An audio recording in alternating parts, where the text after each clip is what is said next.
The world really is coming to an end. Meow, I'm Huples Cat, and this is Wolfie Terrier. I don't know about you, but I like books, and I like to prep as a hobby, and I like collecting apocalypses. Imagine my delight when I found Ben H. Winter's trilogy, The Last Policeman being the first book, released in 2012, Countdown City being the second book. This was released in 2013. It's not quite as good as The Last Policeman, but it's definitely good. In 2014, he released this, the last in the trilogy, World of Trouble. Now I mentioned I like books. What I don't like are murder mystery books. I find them kind of boring. I know a lot of people love them, etc, etc, and good for you, it just doesn't turn my crank. I really like hard sci-fi and some fantasy as long as it's got a hard aspect to it. Elves and stuff, So I was a little bit cautious of this series. The reason being, The Last Policeman is in fact the title and an accurate probable description of the main character's role. But I recommend you read these 3 books before you watch this video because there will be spoilers. So sit back and relax, and what we're going to be doing over the next few videos, and I don't know how many videos there'll be, but there should be a lot because I really like literature, we're going to look at Winter's world, the world of the pre-apocalypse, the certain extinction of humanity. The world really is coming to an end. What will you do? What will you do? You go to work. We're going to look at it by examining major themes. Some of the themes will overlap as we go forward, but the first theme we're going to look at that's apparent in all 3 books is an actual discussion about the actual threat, the extinction event. The one thing I'm going to do my best not to do is reveal any evidence of who did it. All 3 books, The Last Policeman, Countdown City, World of Trouble, all can be read individually. I think you'd be losing out if you actually read Countdown City or World of Trouble before you read The Last Policeman.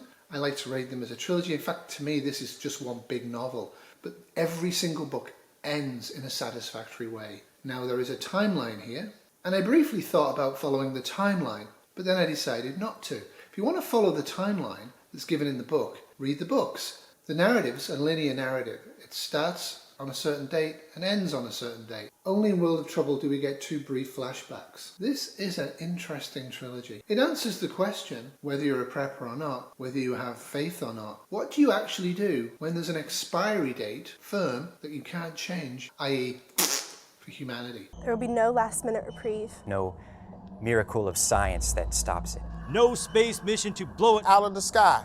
It isn't fantasy. It's not a movie. It's inevitable. 6 months. 2 weeks. 4 days.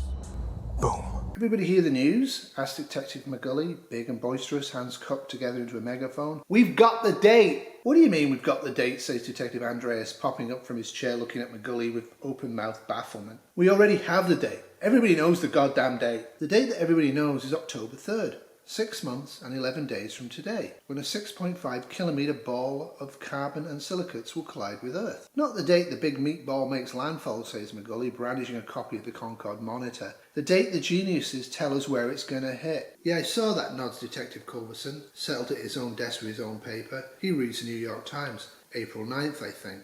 April 9th? That seems so soon. Andreas slumps back down in his chair and then echoes himself in a ghostly murmur. Seems so soon. You got up today, the last couple of months has been a whole bunch of hooey online and on news about this asteroid. It's going to hit the Earth. No, it isn't. Yes, it is. Maybe. Who knows? We don't know. And then it gets hidden behind the sun. And it does come out from behind the sun eventually. And then they do some calculations and the good news is delivered. It's definitely hitting us.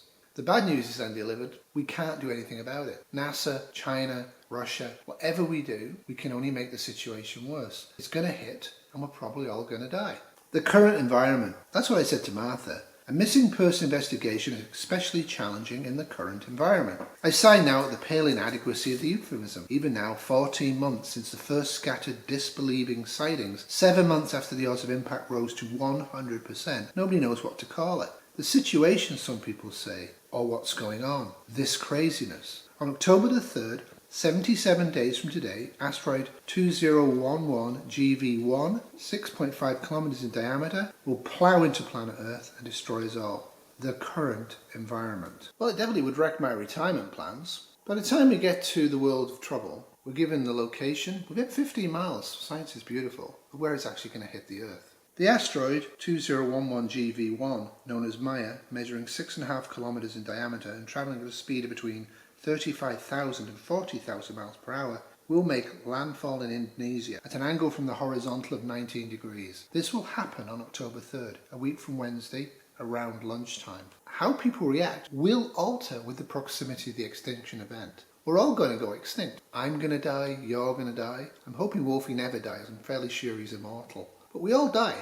Life is a terminal disease. And yet we all tend to put in a little box marked never open. And then we put that inside a bigger box marked this will never happen to me. And then we put it inside an even bigger box marked this only happens to other people and it's sad, but it will never happen to me. And that's just part of it. We have a psychological armory to protect us against our own death. Even though it's inevitable, it's known, we know we're going to die, and we should do something about it. The thing about him though, about Zell, is that this craziness never seemed to affect him much, even at the beginning, even when it all first started up. Gompers inclines his head backwards towards the window, towards the sky, and I'm guessing that when he says when it all started up, he means early summer of last year, when the asteroid entered the public consciousness in a serious way. It had been spotted by scientists as early as April. For those first couple of months, it only appeared in the news of the weird kind of reports. Funny headlines on Yahoo homepage. Death from above, and the sky is falling, that sort of stuff. But for most people, early June was when the threat became real, when the odds of impact rose to 5%, when Maya's circumference was estimated between 4.5 and 7 kilometers. So, you remember,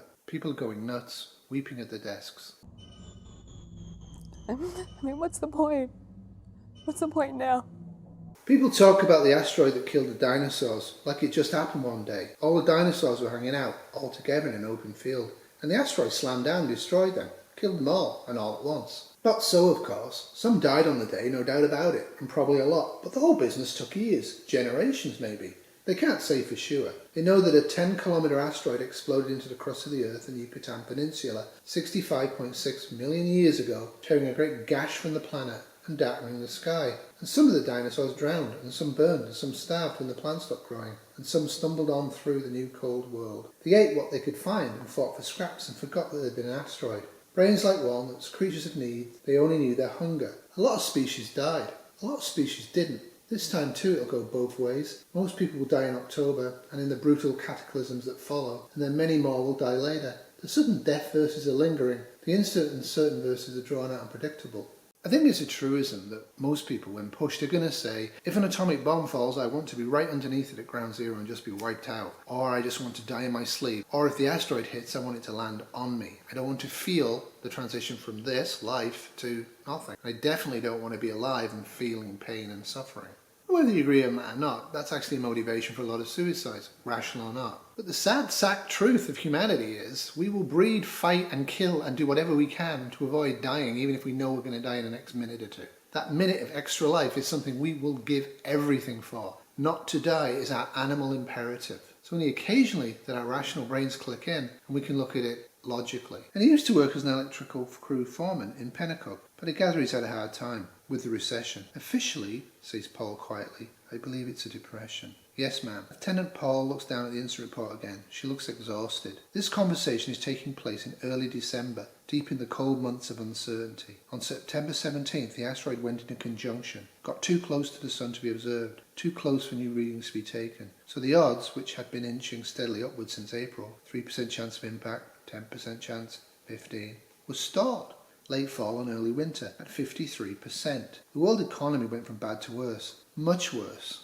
On October the 12th, the President saw fit to sign the first round of IPSS legislation, authorising an influx of federal money to state and local law enforcement agencies. CBS had won the bidding war for broadcast rights. The world was ending, maybe, but if it wasn't, they'd feast on the ratings coup for years. There was an elaborate pre-show centred on the head engineer at JPL, Leonard Tolkien, the man overseeing the final burst of number crunching. I'll be the one, he had promised David Letterman 3 weeks earlier, his smile twitching, to give the good news. Pale, bespectacled, in a white lab coat, a central casting government astronomer. There's a countdown clock on the lower right hand of the screen accompanying a cheesy B-roll, tracking shots of Tolkien walking the hallways of the Institute, scrawling columns of maths on a dry ease board, huddling with his subordinates around computer screens. The programme goes live, featuring the newsman Scott Pelley, square-chinned and grave, grey hair and solemn made-for-television face. Pelley watches, on behalf of the world, as Tolkien emerges from the decisive meeting with a stack of manila folders clutched under one arm, peels off his horn-rimmed spectacles, and begins to sob. Pelley leans forward, all empathy, asks the magically stupid question that all the world needed to hear. So, then, Doctor, what are our options? Dr. Leo Tolkien trembling, almost laughing. Options? There are no options. And then Tolkien just keeps talking, babbling really, about how sorry he is on behalf of the world astronomical community, how this event never could have been predicted, how they had studied every realistic scenario, small object, short lead time, large object, long lead time. But this could never have been imagined. An object with such a near perihelion, and with such an epically long elliptical period, such a staggeringly large object. The odds of such an object's existence so vanishingly low as to be statistically equivalent to impossible, and Scott Pelley is staring at him, and all over the world people are sinking into grief or hysteria. Because all at once there's no more ambiguity, no more doubt. All at once it was just a matter of time. Odds of impact 100%. October 3rd. No option. Many people remained glued to their televisions after the programme ended, watching pundits and professors of astronomy and political figures stammering and weeping and contradicting one another on various cable stations, waiting for the President's promised address to the nation, which ultimately did not materialise until noon the next day. Many people ran to the phones to try and reach loved ones, though all the circuits were jammed and would remain that way for the week that followed. Other people went into the streets, bitter January weather notwithstanding, commiserate with neighbours or strangers, or to engage in small acts of vandalism or petty mischief, a trend that would continue and culminate, in Concord at least, with a small wave of rioting on President's Day. I hope you enjoyed this. I'm going to edit this together because I really have no clue how long this is going to take, and I have some visuals so you don't have to watch me talking. But it's an actual idea that this trilogy is to actually read it yourselves. Don't just listen to me. But if you want to just listen to me, then give me a like, share, subscribe. But think about it. Terminal events, whether it's an asteroid or cancer or a traumatic car accident, terminal events happen, but all life is terminal. What are you doing today to celebrate being alive today, not dead? Thanks for watching. I hope you enjoyed this. It's going to be a fun ride. Let's keep going. Only got 6 months and 11 days to go. Toodles. This video has been brought to you by Wolfie Terry Productions 2022.